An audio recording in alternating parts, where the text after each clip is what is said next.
It doesn't take a haunted house to trap a spirit. Sometimes, all it takes is an object. A gift passed down, a toy in the attic, an antique no one should have bought. These things don't just sit quietly. They listen, they remember, and sometimes they reach back. Today, you'll hear 3 stories of possessions that should never have been owned. Not places, not buildings, but ordinary objects that turned into something far more sinister. The old farmhouse in rural Ohio had been in the Keller family for generations. When Mark Keller inherited it after his grandmother's passing, he thought of it as nothing more than a project, a place he might fix up on weekends, maybe even sell once it was in better shape. The house was weather-beaten and quiet, sitting at the edge of a cornfield that had long been left untended. Like most old homes, it carried the smell of dust and forgotten memories. Mark noticed it immediately when he first walked through, the stale air clinging to every room. Most of the furniture had been removed, but in the attic, hidden beneath a heavy canvas tarp, something had been left behind. He pulled back the cloth and uncovered a tall mirror in an ornate wooden frame. The wood was carved with strange designs, curling patterns that seemed almost alive. The glass, however, was what unsettled him. It wasn't cracked, but it was clouded, as if a faint mist had seeped inside. When he wiped his hand across it, the fog didn't clear. Mark shrugged it off at first. The mirror looked old, maybe valuable, so he left it in place.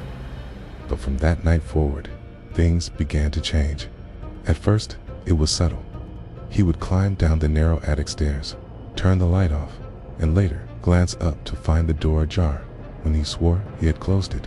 Small sounds carried from above, a creak in the floorboards, a faint shuffle, like fabric brushing against wood. He assumed it was the house settling, the wind, maybe even rodents. But then came the reflections. Whenever he passed a mirror, it didn't quite match him. His stance seemed slightly off, his face a shade too pale, his eyes glancing in a direction he hadn't turned. He told himself it was the distortion of old glass, yet the feeling never left him, that the version staring back wasn't him at all. One evening, while sorting boxes in the attic, Mark dropped a photo album. As he bent to pick it up, he caught sight of movement in the mirror. He hadn't moved yet, but his reflection was already kneeling, already reaching for the album before his own hand had touched it. The chill that ran through him left him frozen, staring at the glass until the reflection finally slowed, sinking back with him. After that, Mark avoided the attic. He locked the door, nailed it shut, and told himself he didn't need whatever was stored up there. But avoidance didn't help. The mirror wasn't finished with him. The noises grew louder. Some nights, he would lie awake and hear footsteps above him, slow and deliberate, pacing back and forth. Other nights, he swore he heard a faint tapping, as though a fingernail scraped against the inside of the glass. The attic door rattled in its frame, the nails bending ever so slightly, as if something was pressing against it from the other side. Sleep became restless. He dreamed of standing in front of the mirror, only it wasn't his reflection staring back. It was someone thinner, gaunt, with hollow eyes that seemed to watch him even as he tried to look away. In the dreams, the figure always raised his hand, pressing it against the glass from the inside, leaving a smear that never faded. One morning, after a night of little rest, Mark walked into the hallway and froze. The attic door stood wide open, the nails scattered across the floor. He hadn't touched it. His heart pounded as he climbed the stairs, forcing himself to look. The mirror stood in the center of the room, no longer leaning against the wall. Its frame was spotless, the designs sharper, more detailed, as though they had been freshly carved. And on the glass itself, dozens of handprints covered the inside, pressed from within, smudges trailing downward as if something had tried to claw its way out. Mark stumbled back, barely able to breathe. He left the attic and sealed the door again, this time with heavy chains. But it didn't matter. Over the next week, the mirror's presence bled into the rest of the house. In the hallway, shadows stretched at odd angles, bending as though pulled toward the attic. The bathroom mirror fogged over, even without steam, and words appeared in the condensation, written in an unsteady hand. He saw movement in every reflective surface. Not himself, not exactly, but something watching, waiting.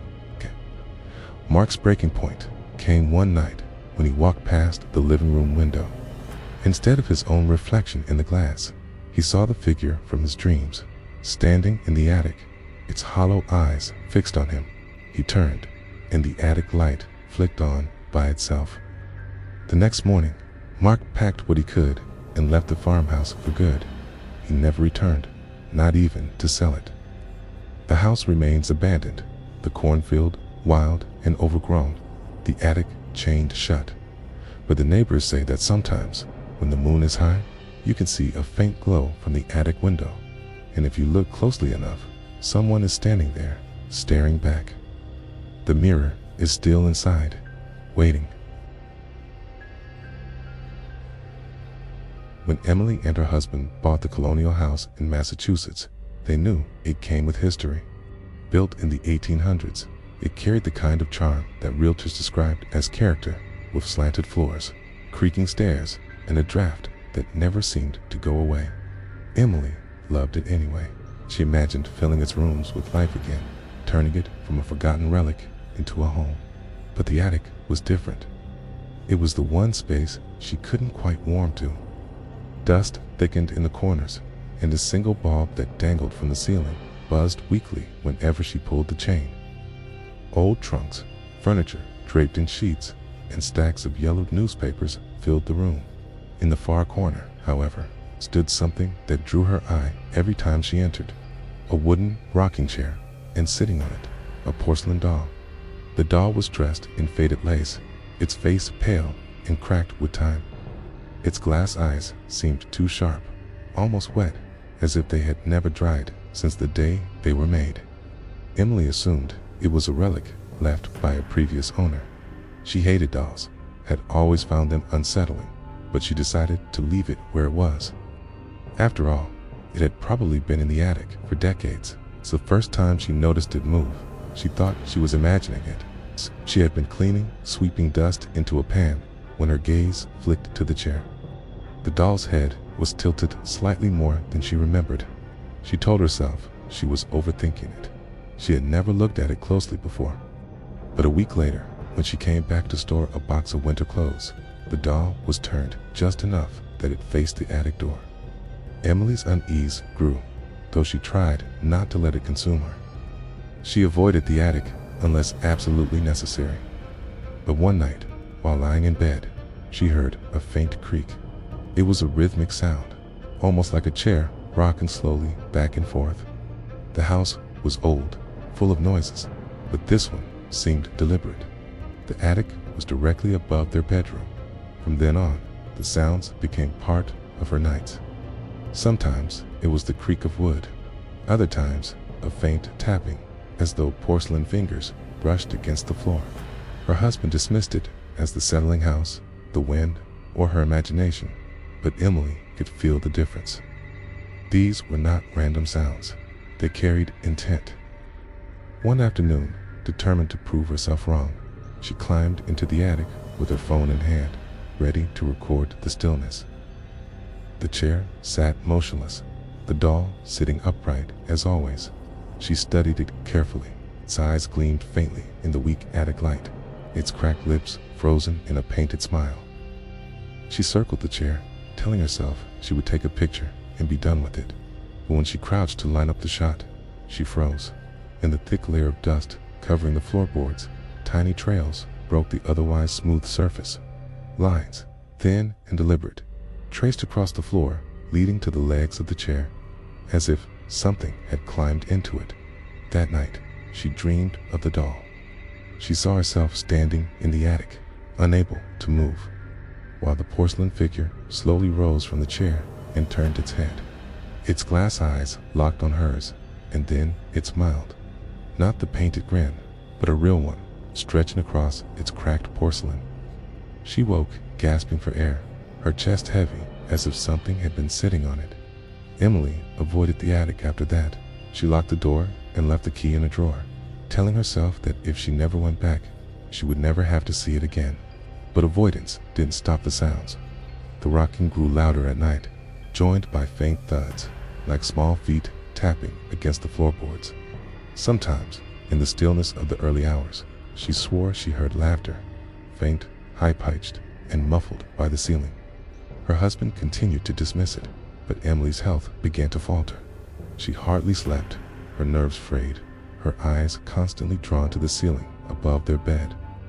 The breaking point came one stormy night when the house shuddered under the weight of heavy rain and wind. Emily lay awake, listening to the storm, when she heard the attic door creak open. She bolted upright. The sound of the chain rattling followed, then the distinct creak of the rocking chair.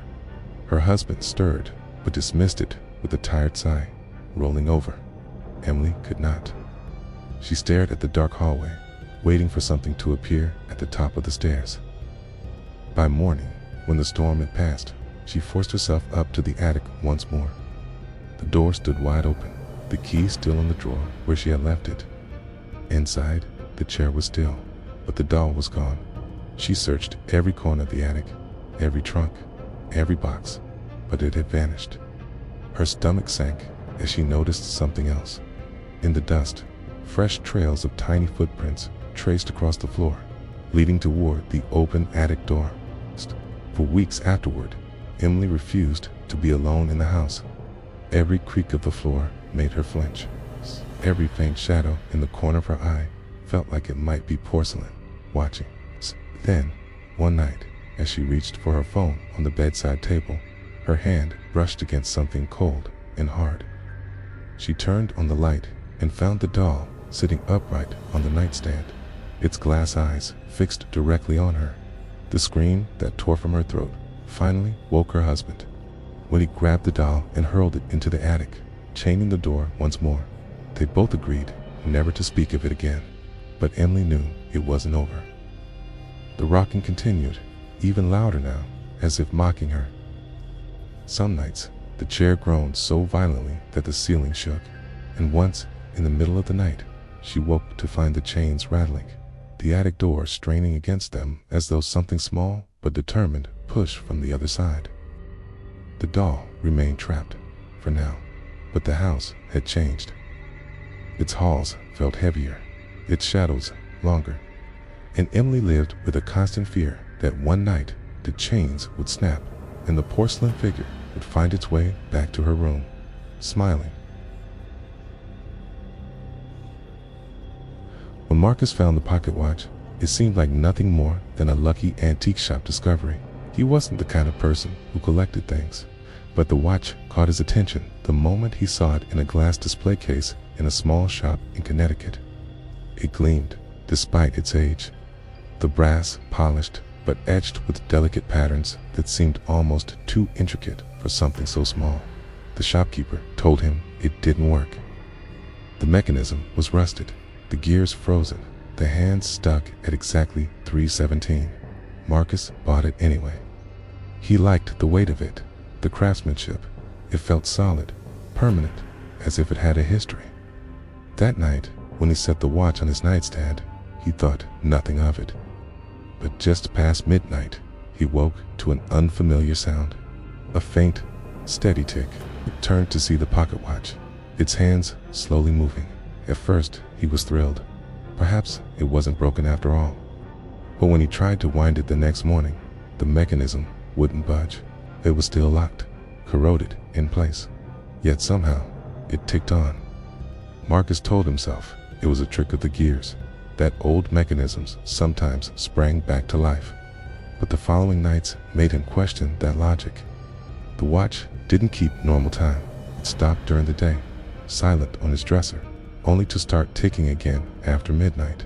And when it ticked, the air in the room grew colder, as if the sound carried more than just time. Soon, he noticed something worse. Whenever the watch ticked, he dreamed. Not ordinary dreams, but vivid, suffocating visions. He found himself standing in unfamiliar places. A train station, a hospital ward, a crumbling farmhouse. In each dream, he heard the ticking close by, always behind him, always leading him forward.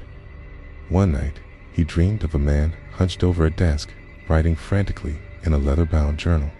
The man's hand shook as he scribbled the same phrase over and over. "It won't let me sleep." Marcus jolted awake, drenched in sweat, only to find the watch ticking loudly beside him. Its hands pointed at 3:17, exactly as they always had. The more the dreams came, the more Marcus began to see fragments of them in waking life. He would walk past strangers on the street and feel an overwhelming sense of recognition, as though he had seen them before in his sleep. Once, while waiting for his coffee, he glanced at the man in line ahead of him and felt certain he had been the same figure from the train station dream. The man glanced back, startled, as if he too recognized Marcus. The watch ticked louder with each passing night. It no longer sounded like the faint rhythm of time, but like a pounding heartbeat. Marcus tried locking it in a drawer, but the sound seeped through the wood. He wrapped it in cloth and buried it at the back of his closet. But still, at 3:17 every night, the ticking began. His dreams shifted from places to people. He saw faces now, pale, exhausted, hollow-eyed. They whispered in voices he couldn't quite make out, all layered atop one another. In the dreams, the whispers grew frantic, desperate, until they became screams. Marcus woke each time with his ears ringing, only to find the watch vibrating faintly against the surface it rested on, as though alive. By the second month, he stopped sleeping entirely. Fear of the dreams kept him awake, but exhaustion always pulled him back. He noticed that when the watch ticked, his apartment seemed to change. The shadows lengthened unnaturally, stretching farther than they should. Reflections in the window didn't always move when he did. One night, Marcus made the mistake of touching the watch while it was ticking. His fingers brushed the cold brass, and in an instant, his surroundings dissolved. He found himself standing in a long, dim hallway lined with doors. Each door was numbered, but the numbers were wrong, shifting and blurring when he tried to focus on them. The ticking was deafening, coming from all directions at once. From one of the doors, he heard frantic knocking, as though someone was trapped inside. He stepped closer, hand reaching for the knob, when the watch suddenly stopped ticking. In an instant, he was back in his bedroom, the watch in his hand, silent once more. But his skin burned where he had touched it, as if frostbite had sunk into his flesh.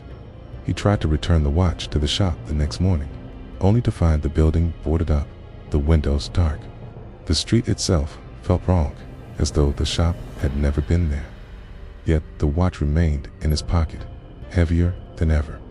That night, the ticking began earlier than usual. It started at dusk, then grew louder as the hours passed. Marcus left the watch on the table and fled his apartment, driving aimlessly through the night. Yet no matter how far he went, the ticking followed. Sometimes faint, sometimes so loud it drowned out the engine of his car. And he returned home, exhausted. The watch sat waiting on his doorstep. Marcus realized then that he was not its owner. He was its keeper. The watch had belonged to someone before him, perhaps many people, each drawn into its grip, each hearing its ticking until they broke. And now it had chosen him. The last time anyone saw Marcus, he looked gaunt, sleepless, muttering to himself about doors and shadows. His apartment was found empty weeks later, the furniture covered in dust. On the nightstand rested the watch, still stuck at 3:17. It ticked steadily in the silence, waiting for the next set of hands to pick it up.